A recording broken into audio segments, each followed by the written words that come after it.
Hey, welcome to the Upland Nation podcast. Scott Linden here. Glad you could join me. Great show in store for you. You tell me that one of your highest priorities is shooting better. Well, I can't think of a better guy to do it than Don Curry. Don is a bird hunter, but he's also the chief instructor of the National Sporting Clays Association. The guy knows how to put lead in the right places in the air, and he will have advice for us on the hunting aspects of how to do that. We'll also debrief on a couple trips, well, that I helped send him on, and looking forward to hearing all about that. But that's not all, of course.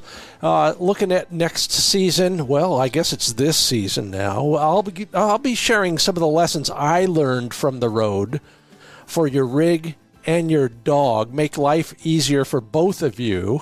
And that'll be in our road trip section. And then finally, you're going to share some of your most important shotgun care advice, probably apropos of Don's appearance on the Upland Nation podcast, made possible by Sage and Breaker, Pointer Shotguns, Mid-Valley Clays, TrulockChokes Tubes, MidwayUSA.com, Purina Pro Plan Sport, LandTrust.com, HiViz Shooting Systems, and ESPAmerica.com.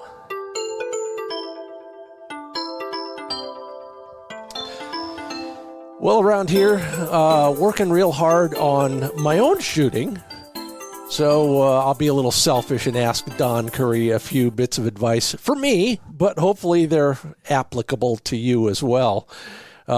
Particularly working on this kind of soft focus thing so that you're not distracted, if you want to call it that, when a bird flies or a target flies. You're just kind of waiting, ready for anything. And then when that thing does launch, zoom, laser-like focusing on that. I'm lucky enough to be able to do that a lot. Got a great place to shoot nearby and got my own clay target launcher with a time-delayed release on it, so I can practice pretty much any time the snow isn't too deep.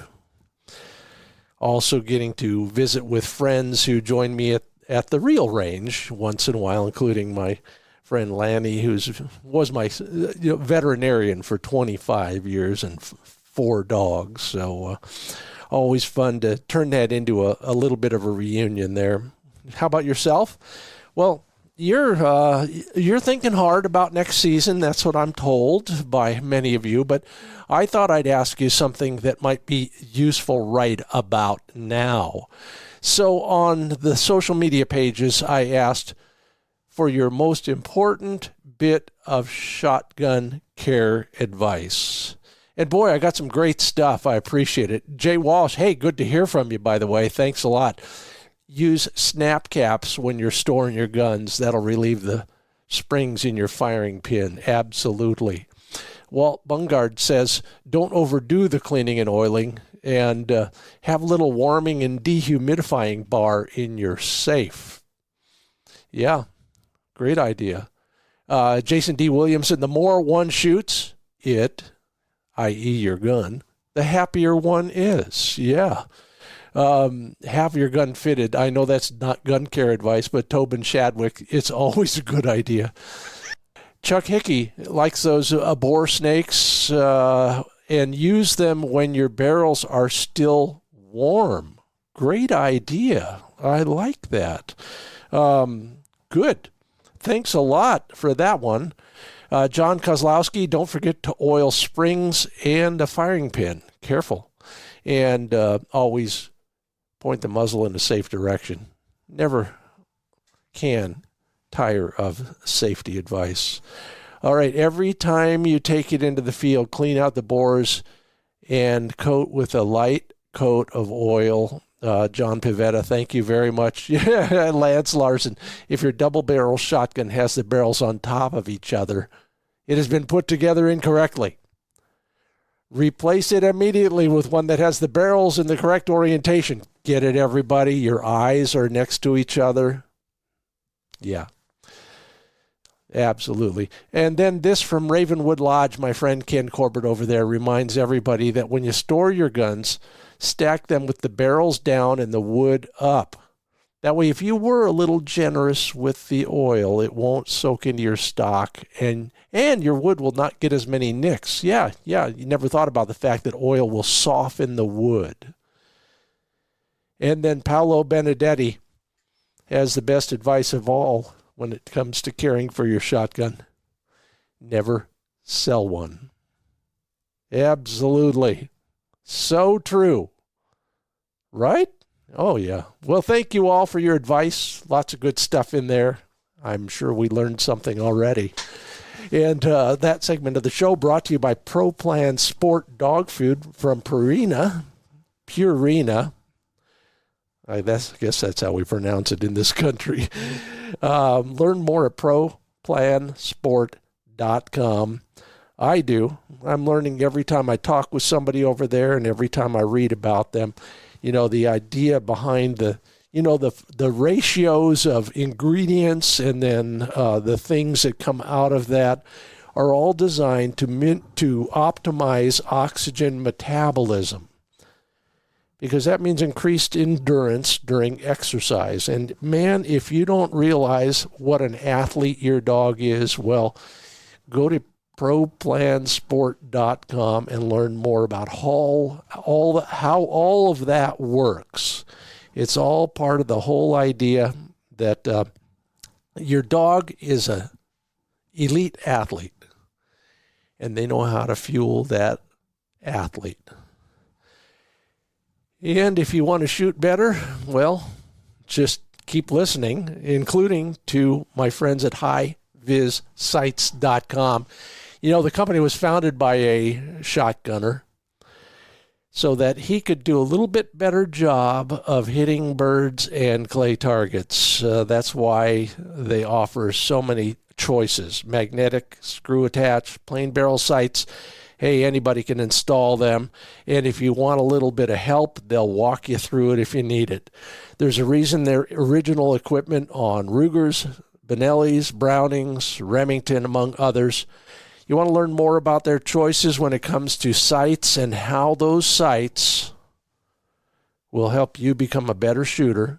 I'm learning every day. Soon to be making a video on that.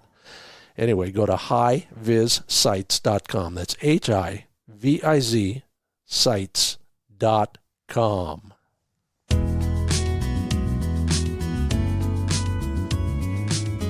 Well, it's time to check in with my favorite shooting instructor because the guy is also a hunter and he knows his stuff. And what we're here to do is learn about shooting better for hunting. And there's nobody better to do that than Don Curry.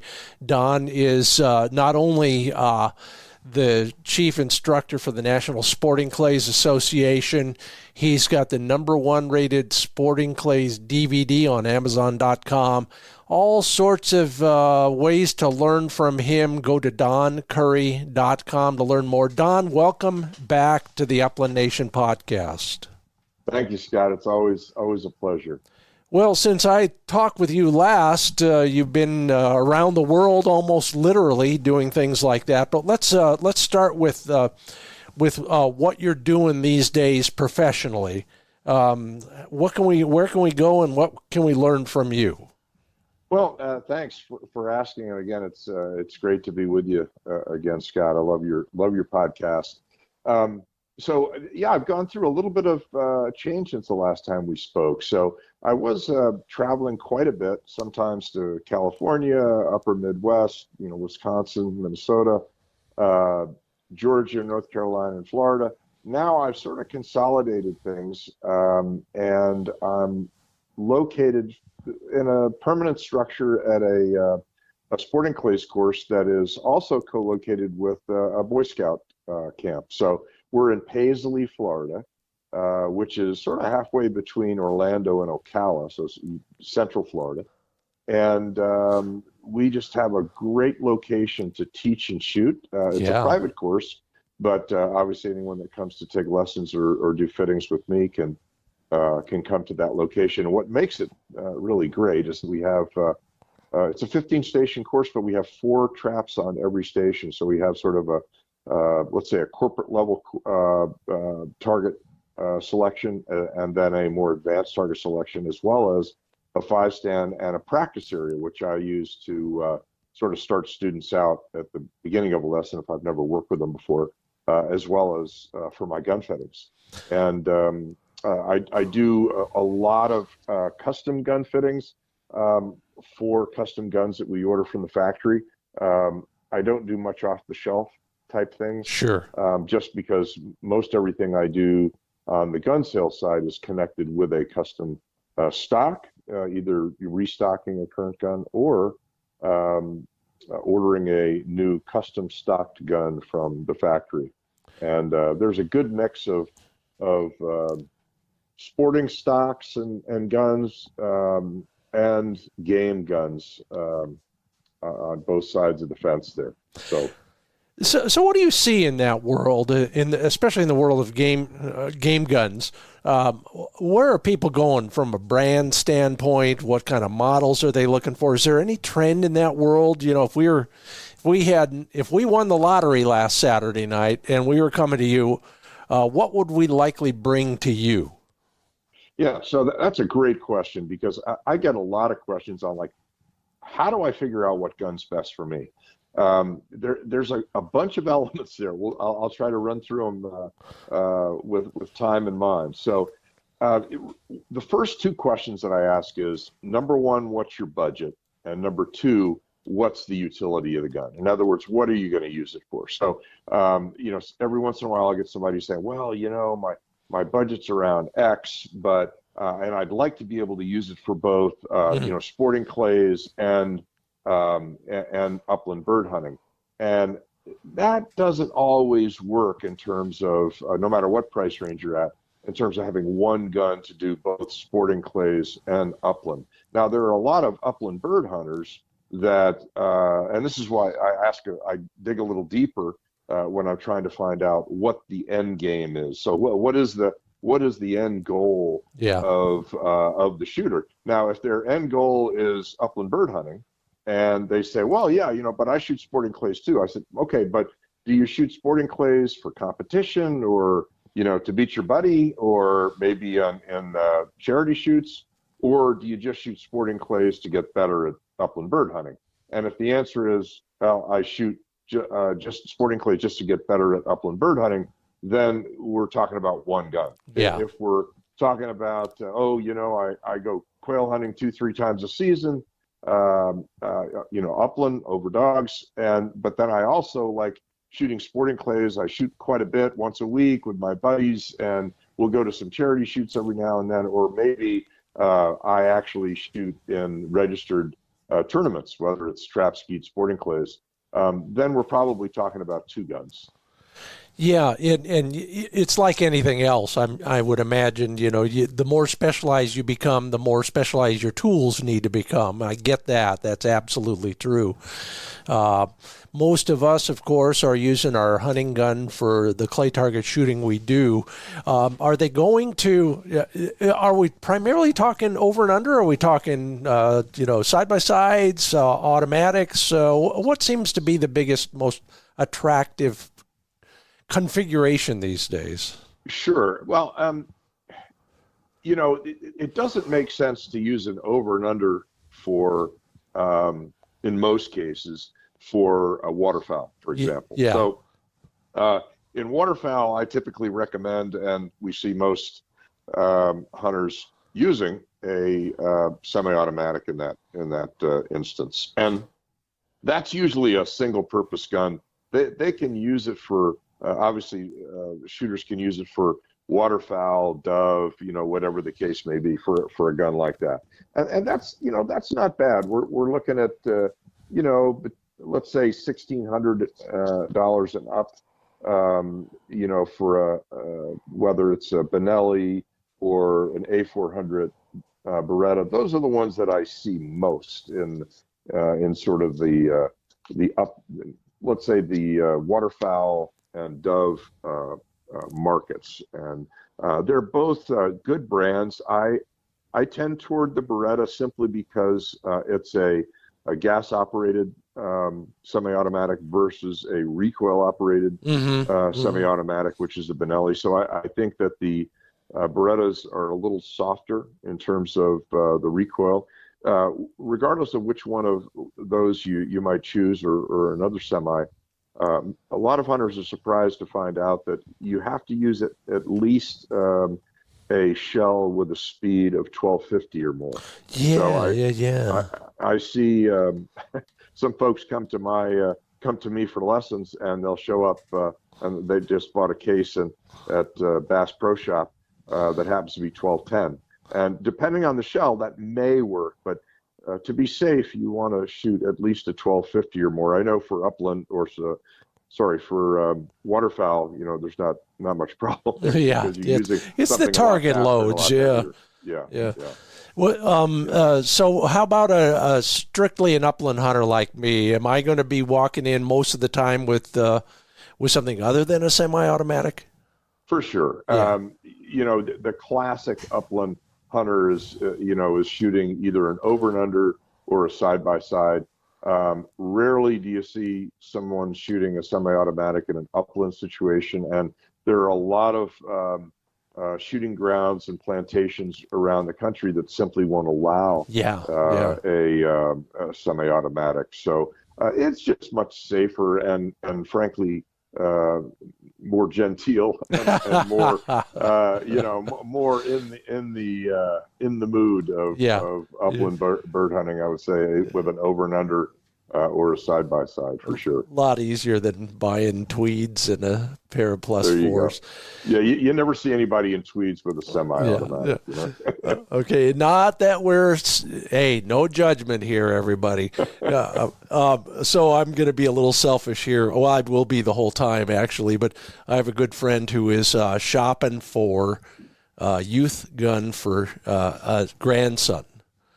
And we're narrowing it down in many ways, and one of the options is, I got so many guns, why don't we just cut the stock off, do something else, blah blah blah.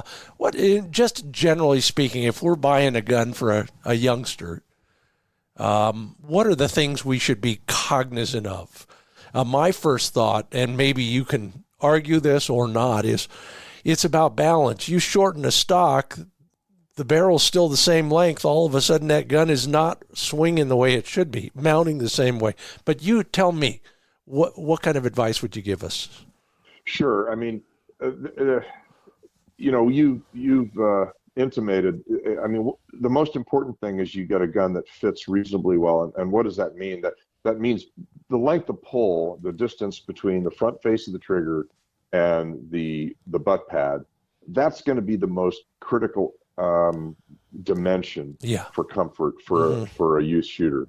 And to give you a little bit of a side story, a good friend of mine and a fellow level 3 instructor works out of Greater Houston Gun Club, and he runs multiple youth teams. Mm-hmm. And he told me the last time I was down there, he said, what we've learned through experience is we've got to do a refit.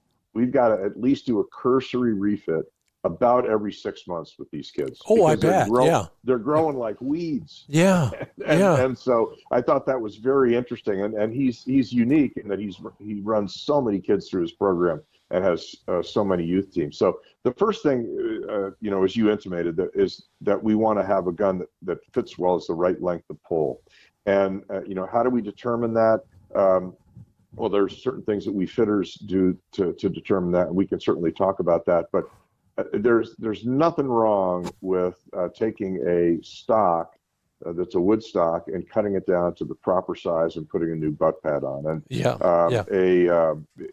if you look at some of the videos you can on YouTube, you can see how to do that, or you can come to someone like myself or others. Most gunsmiths. That's a fairly easy operation to fit the gun pad to a gun. It has to be ground down.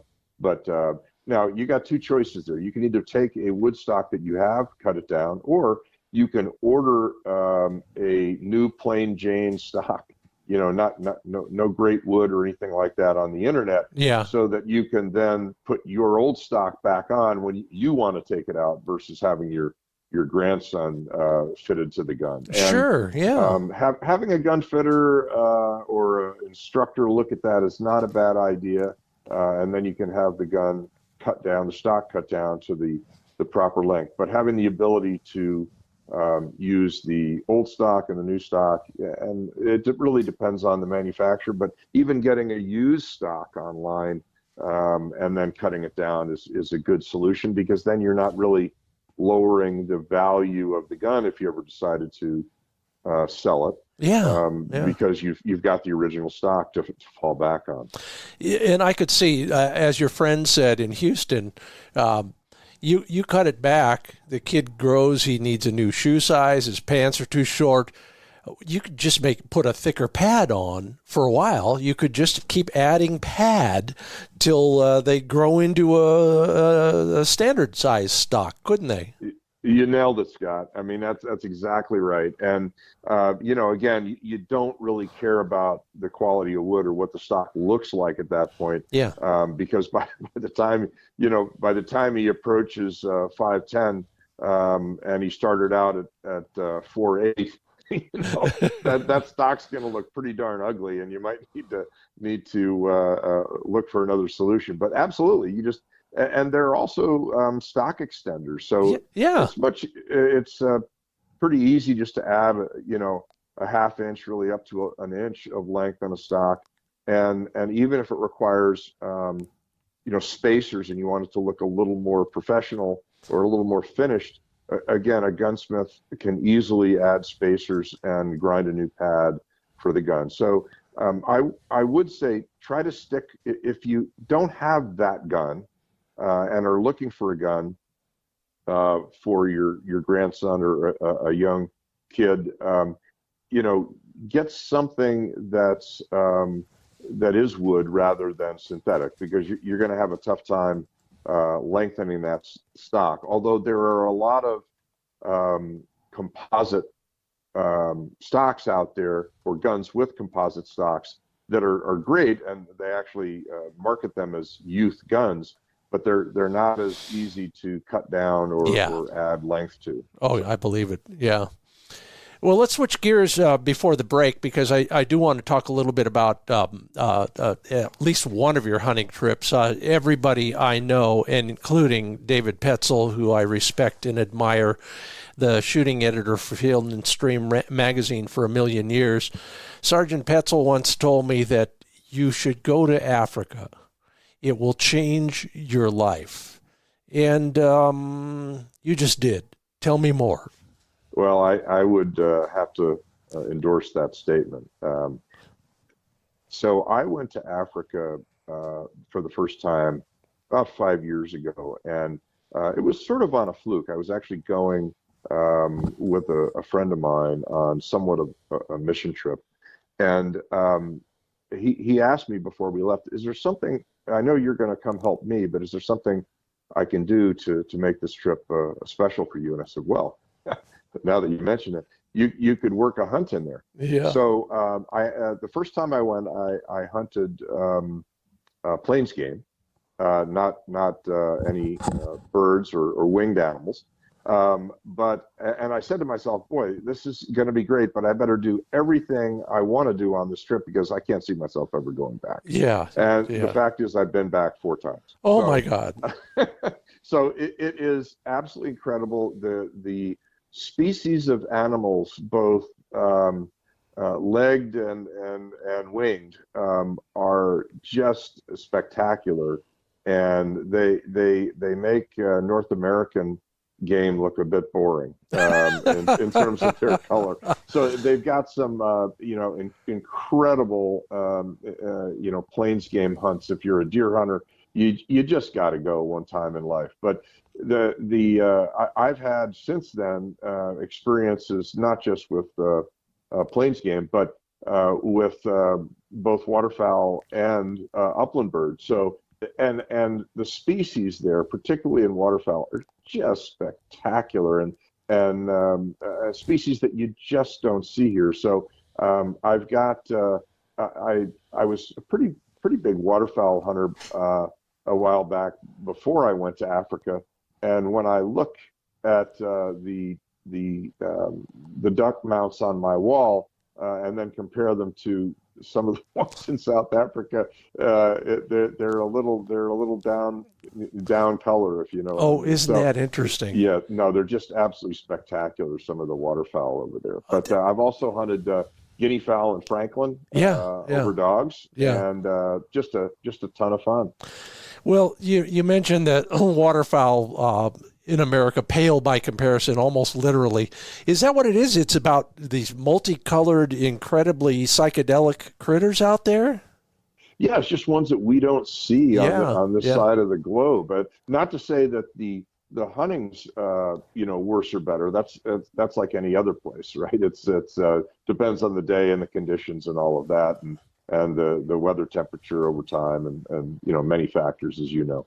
But the species is what's really spectacular, and if you and I think that's why we as duck hunters love duck hunting, because what's really cool about it is you're typically not just hunting one species of duck.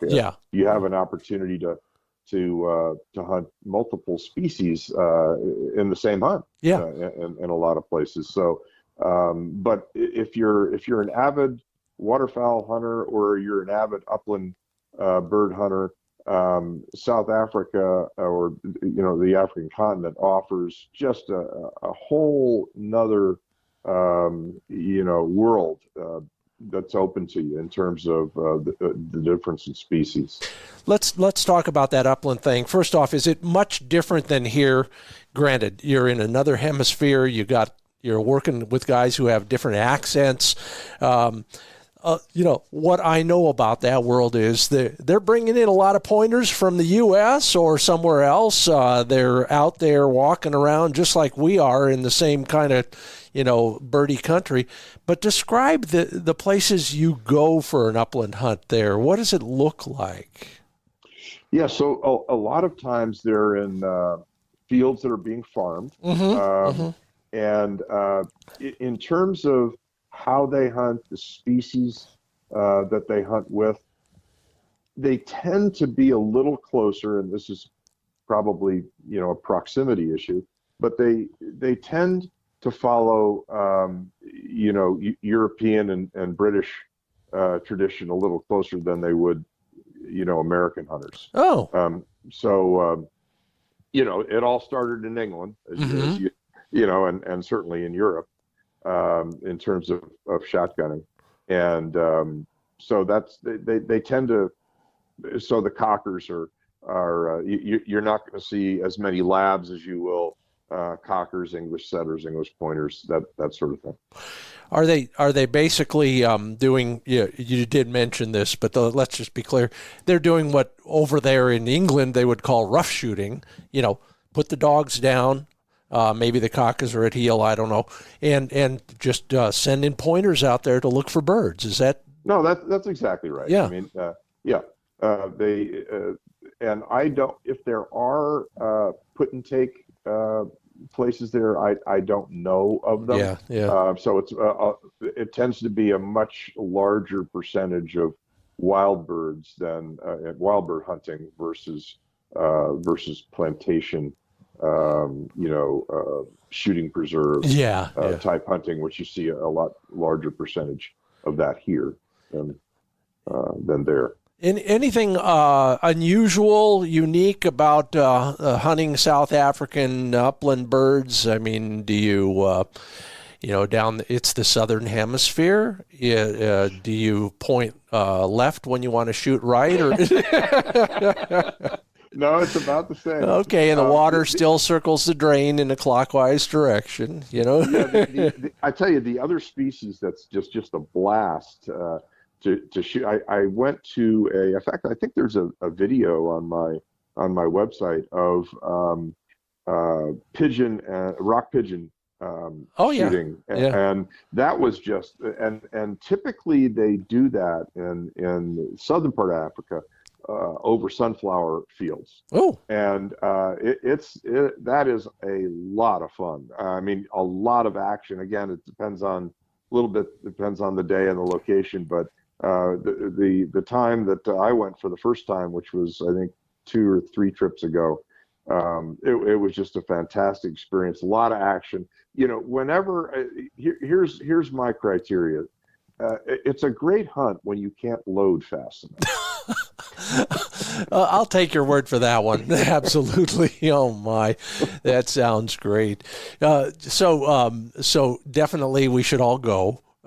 If we're going, and maybe even not just whether it's South Africa or not, but if we're traveling a long way and we're a bird hunter, are we generally going to be able to take our own shotguns? And is that a good idea?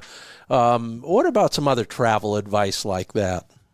That's a really good question, because I've learned what I'm about to share with you the hard way. There are agents in South Africa that can really grease the skid for you.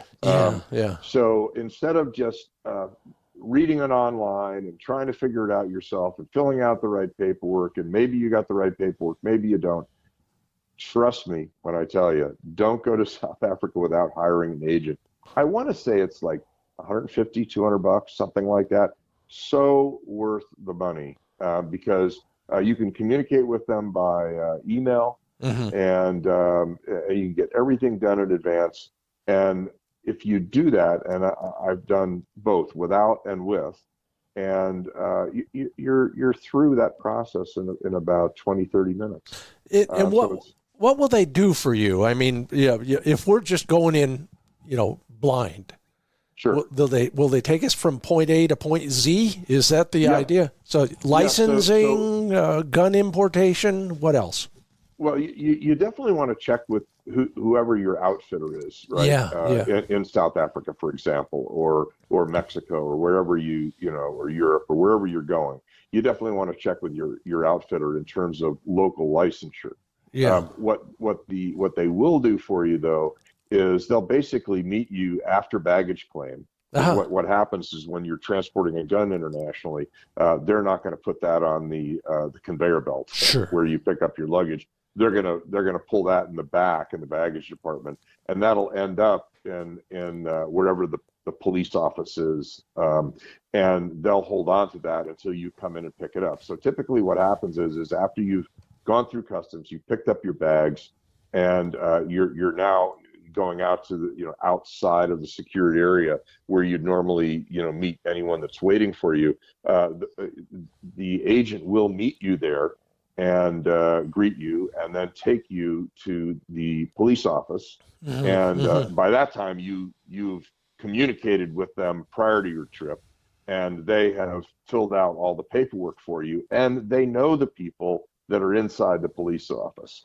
So it's a completely different and significantly better process when you're dealing with an agent. So it was very, very easy when I used an agent, and I would never travel to Africa or any other country without using an agent. It's just worth the price, because think about the worst case scenario. If you don't have the I's dotted and the T's crossed, you could end up at this hunt that you spent a lot of money getting to without your gun, and it's just not worth the risk.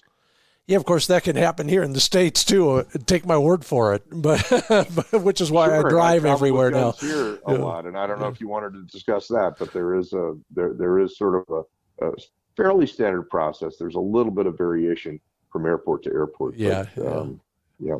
Good. Well, that's Don Curry. He's the chief instructor for the National Sporting Clays Association, but he's also a bird hunter, as you can hear.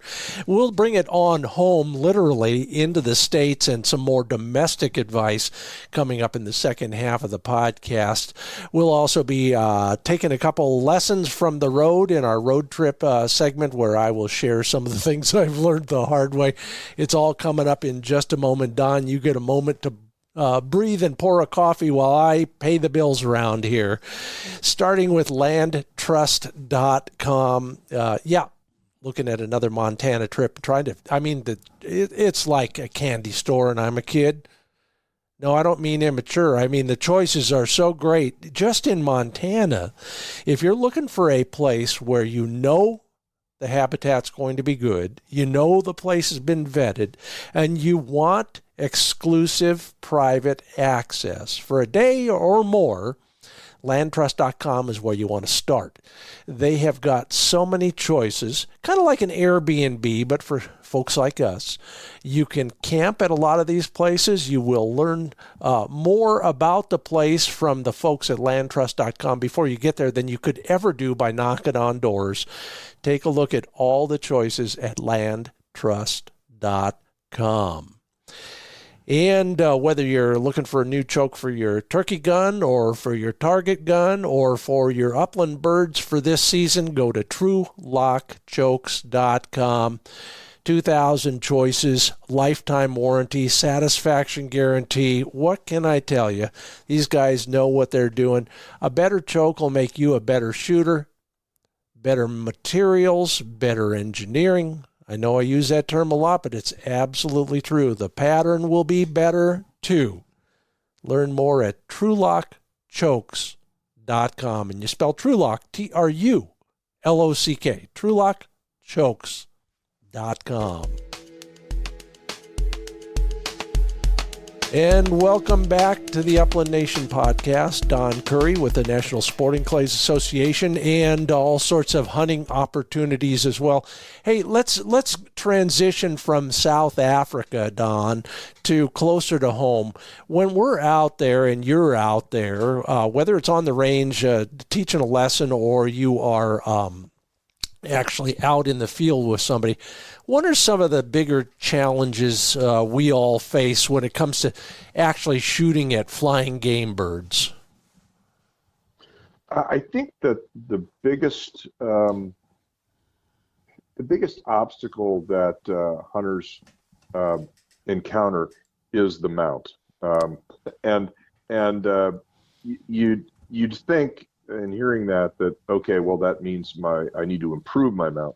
No, typically it's the speed of the mount. It is certainly the quality of the mount, so to speak, but it's also the speed of the mount. So I find that particularly in the beginning of a hunt, or for a beginning hunter, you tend to be overly concerned about getting the gun up to the cheek and shoulder as quickly as you can. And what happens when you do that is the eye is immediately pulled off of the target, which is the bird, and to the front of the gun. And there's just too much going on immediately in front of your face to really maintain that good visual connection with the bird all the way, through the mount and through the trigger pull. So, certainly quality of mount, and we can talk about that, is a major issue. But also a major issue is the speed of the mount.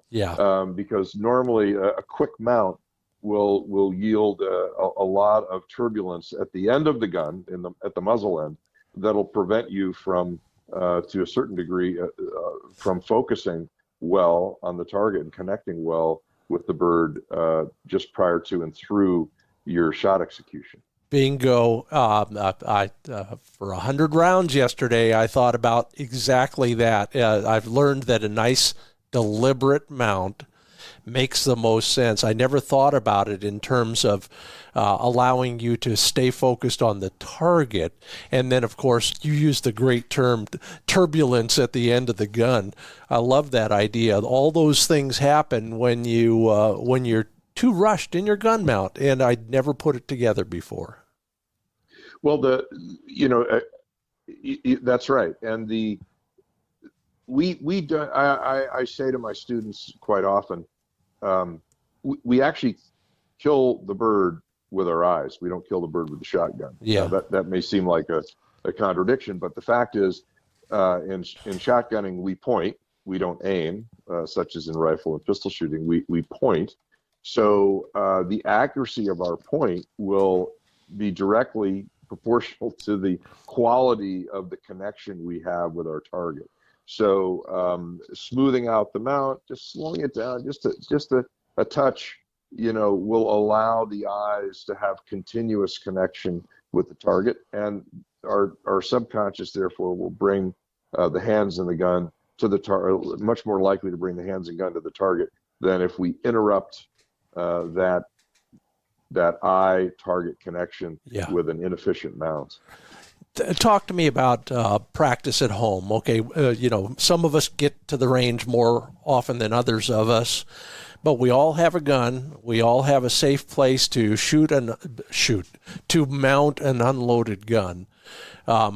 I've been taught before in many worlds that that the best teaching tool can often be a full-length mirror. But maybe you have better advice for us or some more along those lines. What can we do at home to work on those sort of things? Well, we don't need to, here in Florida, we don't need to practice in our homes much. But up where you are, you're pretty much sequestered at a certain part of the season, or at least in certain weather conditions, to the inside. So that is right. I mean, there are a number of things, and I'm jesting, of course. I mean, even for those of us in Florida, there are things we can do at home that can actually improve our performance in the field. And let's start with the biggest mistake I see at home practice, and that is that you tend to get some shooters would tend to get in front of a mirror with their empty gun and just mount to the mirror vertically each and every time. And that's not the best way to practice your mount. And the reason for that is you'll then, when you get in the field or on the sporting clays course, you'll tend to do what I call squaring off the mount. So you'll tend to mount, then move. So a mount and the move are supposed to happen simultaneously. So not in a two-step fashion where you mount and then move, because the moment you get the gun up in your face, you now have many fewer reference points with which your brain can determine line and speed of the target, whether it has wings or it's a clay. So when you do practice at home, it's important that you practice moving and mounting simultaneously. So one of the things, if you want to go, if you're on the cheap and want to do this in the least expensive way, get a laser pointer, or maybe even a little pen light, and rubber band it to the end of your gun, and get into the room, the largest room in your house, and use the seam between the wall and the ceiling as your flight path of the target, your imaginary flight path. And go from the left corner to the right corner to an imaginary target, keeping that beam of light on that seam between the wall and the ceiling, starting your mount on one corner and ending your mount on another corner. So moving and mounting simultaneously is what you want to practice indoors, not that vertical mount, and because that more frequently than not results in a shooter getting into a bad habit of squaring off their move and mount. The other thing that I've used is number one, snap caps, because I think the moment of truth in our gun mount and our shooting is when we actually pull the trigger, and a lot of us, we won't do that without snap caps in there. The other thing that I've had fun with is I got a little oscillating fan, and I put another pen light on the top of that thing, and it goes back and forth across that wall. That's a great idea. I've never. Okay, you got me there, Scott. I've never had that one suggested, but it makes complete sense. It is so fun. And it's a lot cheaper than the unit on my website. Oh yeah, You already have the fan. Yeah, there is a real way to do that. Everybody, Don's got them. So no, you're absolutely right. There's a couple products I have on my website. One is just it's a little fancier version of the pen light I was just describing. With a little wire that goes back to your finger, and when you contact it's called a laser shooter. And then there's another device that does exactly what your oscillating fan does, which is it projects one or two little red dots like a laser pointer, and you can program it for crossers, for trap shots, for quartering shots, and singles and doubles. So nice. It depends on how fancy you want to get. But the idea being everything needs to move. Yes, and move and mount needs to happen simultaneously. Righto. Yeah. Now, but speaking of squaring up to the mirror, if we're looking at what I'll loosely describe as a do-it-yourself gun fitting, even if it's just basic preliminary for the, just because I just got it today and I want to shoot it tomorrow, the mirror might be one of the things you would suggest we do, but what could we do to ensure that gun out of the box maybe can we do anything to make it better for us? No, that's a great question, and I'm now going to be in the process of talking myself out of a bunch of gun fits. But anyway, no, I actually encourage the folks to do this. So one of the ways you can test a gun fit is to get in front of a mirror, as you suggest. And the thing I find is that most shooters, when I'm conducting a gun fit, they mount very differently in a static environment, which is in a gun room or in your house or whatever, than they will on a patterning board. And that is then again different from the way they will mount on a bird. So the first, if you're going to do a home test, my first encouragement is that you make sure that you try to think through, okay, how do I normally mount my gun? And, in a field environment or in a sporting clays environment, and try to mount the gun as closely as possible as you can to the way you would mount in the field. So having said that, if you just put a dot on a mirror that's right around the height of your eye, and then you mount to that dot, looking only at the dot, and then you freeze, okay? So you mount to that dot, on the mirror that you've put at about eye height, and you freeze. Now you look at the position of your eye over the rib. So in an ideal world, that the iris, the color part of the eye, would be centered on the rib, so it would be neither left nor right, but centered. And the iris would be on the rib like a marble on a table. Okay, so the bottom of your iris should be even with the bottom part of or the top part of the rib. Now, some would say, well, wait a minute, that doesn't look right when I do that. That looks like I see a lot of rib.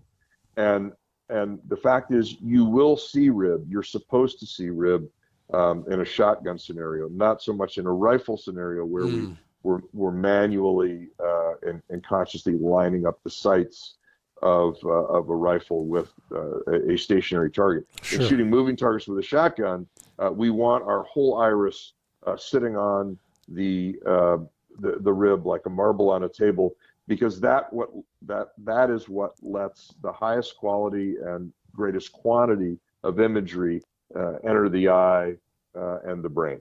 Duh. Who'd have thunk that? But you're absolutely right. We don't need anything blocking her vision.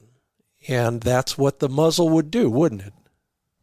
It would. And when we have the comb, of course, the comb is the top of the stock, right? When that comb is too low for a shooter, they will mount the gun. And if you got all the way down at the end of the gun and look back, which you don't want to do unless you verified that it's safe, but if you looked in your mirror, okay, you wouldn't even see your shooting eye, which in the case of a right-handed shooter is the right eye. So the right eye would fall below the rib. Now you're seeing the target with your non-shooting eye, and that's going to cause all kinds of inaccurate results. So I know that one very well. Being cross-dominant, yeah, and if it's too high, if the comb happens to be too high, and you have too much of a gap between where the eye is and the plane of the rib, you may shoot too high. It just depends on the individual and how much they subconsciously float the target, above the rib. Well, we talk a lot, Don Curry, about gun mount and gun fit, but when we come to you, you probably put as much emphasis on foot position as most other things. And I've come to a conclusion recently. I've been all over the board on this one. And if you've shot with me or watched me on the show, you know I used to have some pretty wacky foot positions, but they worked at the time. Now I'm pretty much convinced that the number one priority is both feet should be flat on the freaking ground, period. And nothing else matters if that ain't happening. Well, I can't say nothing else matters, but that is true. Both feet. Well, that's number one, though, right there. Yeah. And that, right. No, you're exactly right. And I would add to that your feet need to be oriented in such a way that your body can move freely to whatever your lateral target area is going to be. Right. Yeah. So you can swing more. You can swivel more. Swivel more is better. And I will also say that a right-handed shooter, for example, can more easily move the gun to the center of his body, pointing out, than he can move to the left, too far to the left. So making sure the body is sufficiently open to the target area so that you can move from the ankles to anything, inside of that, let's say, 12 o'clock to 5 o'clock area. If 12 o'clock is directly in front of us. But generally, in terms of foot position, we want to have the lead foot or the left foot as a right-handed shooter pointing in the general direction of where we're going to pull the trigger. Right. And that just gives you the least amount of tension. That's true for a right-handed shooter. For left-handed shooter, we want that lead foot or the right foot to be somewhere in the approximate direction of where we're gonna pull the trigger. When I say approximate, for right-handed shooter, if the target's at 12 o'clock, the left foot should be right around 1 o'clock. Sure. For a left-handed shooter, if the target is at 12 o'clock, we want our right foot to be right around 11 o'clock of the intended target area. Do you ascribe to the theory of a little step to get your foot there? Because I'm thinking, well, yeah, especially if we got a pointing dog and we're flying the birds ourselves, as we should be, we got to keep walking until the bird flies, and we don't know when that's going to happen. We can just stand there, I guess, and wait until the bird is scared. But most of the time, we're going to be moving up on that bird. It flies. We got a foot in the air. Do we make a little step? Well, I think it comes back to your first point, which is you got to have both feet on the ground. So it could be that when you see the bird, your feet are already there. But if the dogs are on point and you're walking up, then the first thing you want to do is get that lead foot in the right position, right, to react to whichever direction the bird is going in your sector of fire, so to speak. Yeah, right? Yeah. If you're on the left side, that's 9 o'clock to 12 o'clock. If you're on the right side, 12 o'clock to 3 o'clock. So it's that's the first thing you want to do is plant that lead foot. In terms of the back foot, I don't get too specific with that, and the reason is because if you have different people stand just still, you'll notice, and then look at their feet. You'll notice that some people stand with their feet parallel, and then others, there's probably that can be like a 90-degree angle to at the extreme. Sure. For some people. So it's really where is the body most comfortable, in turning. And so Churchill, for example, Robert Churchill, was more of a portly guy. And so if his left foot, as a right-handed shooter, if his left foot was right around 1 o'clock, his right foot was more around 3:30. Mm-hmm. Whereas Percy Stanbury, for example, another British shooter and famous British shooter that wrote quite a bit about our sport. He was more parallel and his feet were closer together. He was a thinner, lankier guy. So the back foot I don't get too anal about, but the front foot's important to have that planted in the general direction of where you anticipate pulling the trigger. And in an upland situation, if you're, say, a right-handed shooter on the left side of the dog, you want to open up your stance a little bit just in case that bird goes to the 10 o'clock, for example. Yeah. Especially if you got a guy on the other side of the dog too, so you have two fields of fire. Very true. What about it came up again recently, and it's almost scary sometimes how radical that front foot can be for some people. What's the downside to really extending that lead foot way out there, and where should our feet actually be in relation to, say, our shoulders or our hips?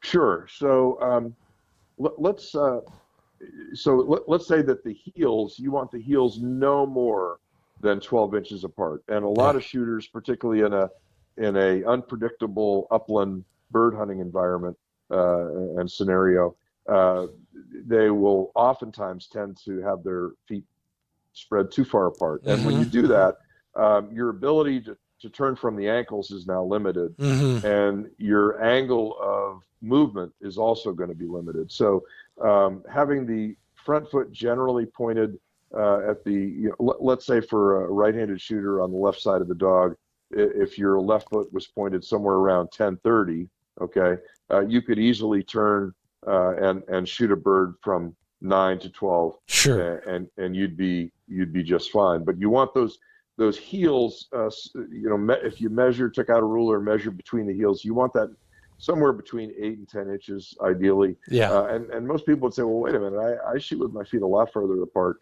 Yeah.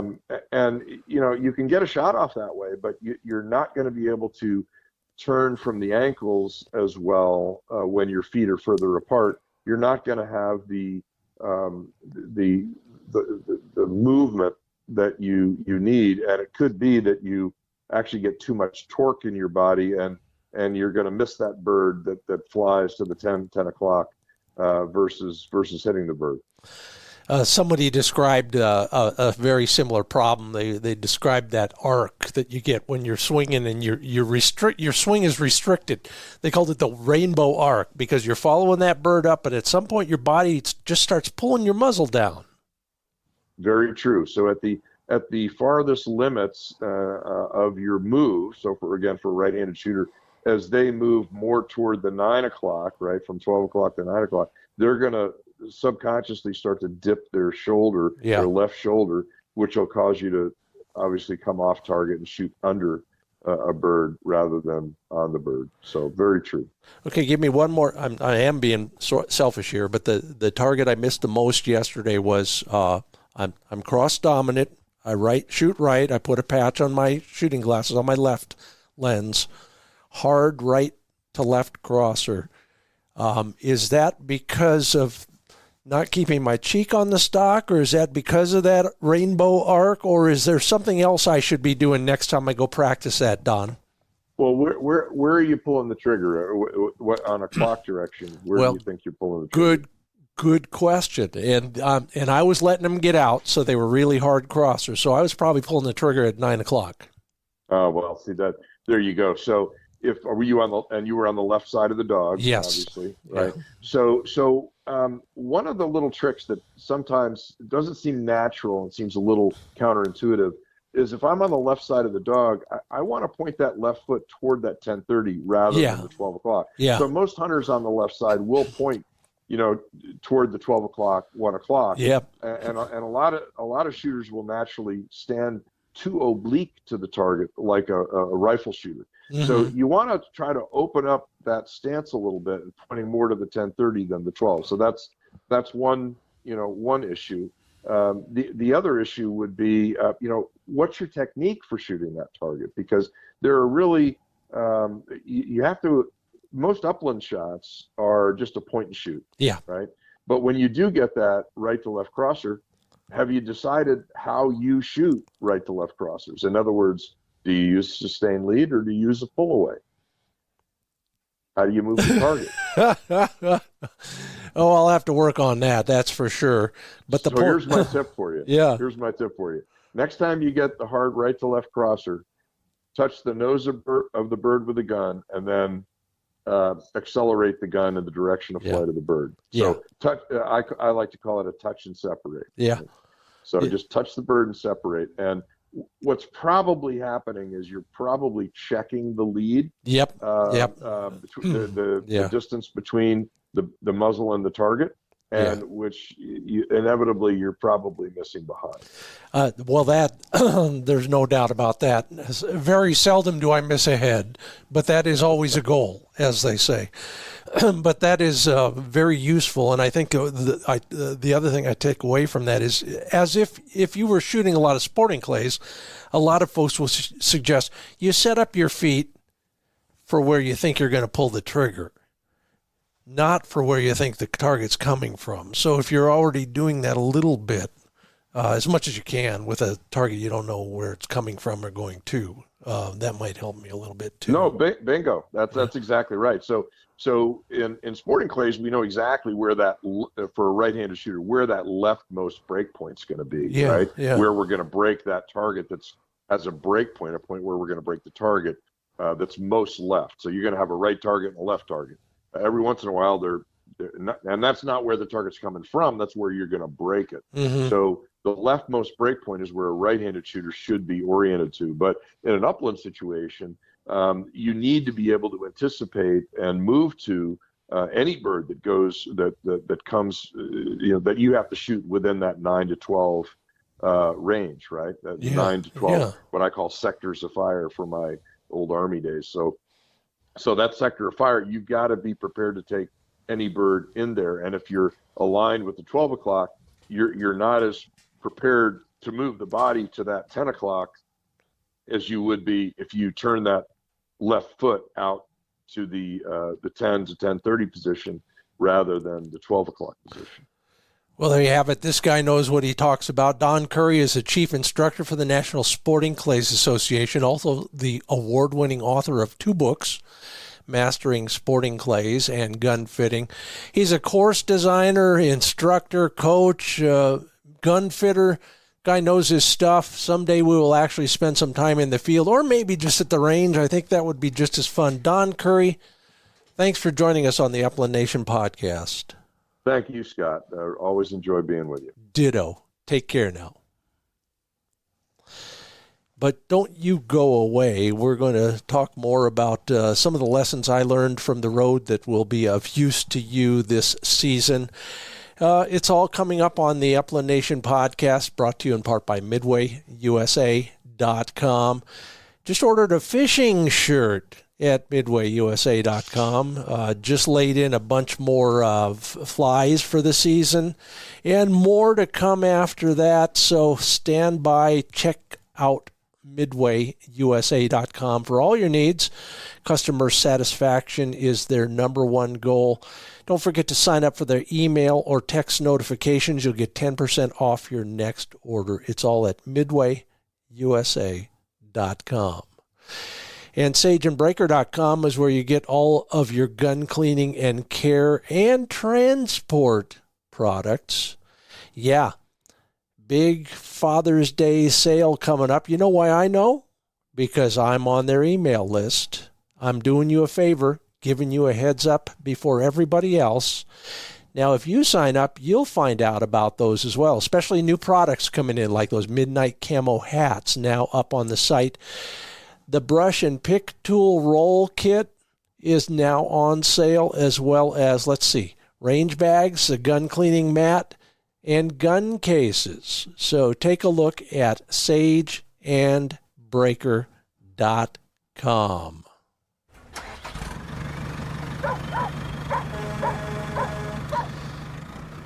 This week on the road trip, lessons I've learned the hard way so you don't have to. Yeah, kind of a mixed bag, but these are some things, I just kind of mentally pictured a few things in my mind that stuck with me over the last couple seasons and thought I'd just mention some of them to you. I'm in the market for a new set of off-road lights. I do a lot of driving in deer country at night, and if it ain't deer, it's black cattle. I've got a lot of off-road lights. I'm putting some more on, and you know where I'm putting them? Not on the roof. Number one, because you're lighting up the sky instead of the road. Not on the roof because of the wind noise.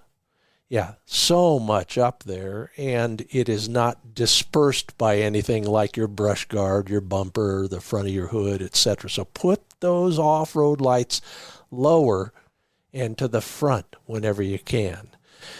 Lots of travel with lots of dogs. You know what I'm talking about here. You're looking for a quiet, safe spot to exercise a dog or just walk them around or just air them out while you're on the road. Here are some of my favorites. When school is not in session, I Google schools when I'm passing through a small town. And as long as you're nice and, considerate and clean up afterwards, most schools don't have a problem. In fact, I've had some great encounters with, groundskeepers, janitors, football coaches.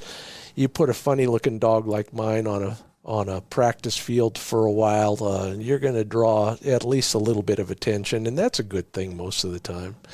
A lot of churches are just as welcoming, even if all they have is a big parking lot. It sure beats those roadside rest stops. And finally, one of my favorites, fairgrounds. Every decent-sized town that's the county seat will have the county fairgrounds or better, so check them out. And by the way, a lot of them also have great little RV parks. So if you're looking for somewhere to go and you're on the road and you need to park for the night, take a look at the nearby fairgrounds as well. Yeah, those are just some of the things that I've picked up over the years that might be of value to you. I've got lots more of those, of course, and I'll be sharing them as we continue on down the road together. And the road trip this week is brought to you by ESPAmerica.com. I am so enjoying my custom-fit ESP hearing protection devices. Put them in, and when you're shooting at the range or even in a hunting situation, you are protecting what little hearing you have left. Yeah, it is cumulative. It is constantly being worn down until you protect it. Postpone as much hearing loss as you can by wearing hearing protection devices at the range and in the field. These are the best I've ever had, and I've had quite a few. Find out why at ESPAmerica.com. And put them in and then take a lesson at Mid-Valley Clays and Shooting School. MidValleyClays.com is where you learn more about all of the things they have to offer, from lots of fun games to play, including HiViz. Yeah, look it up. Or watch the video on their site, for that matter. Or on my site. Go to YouTube and watch that.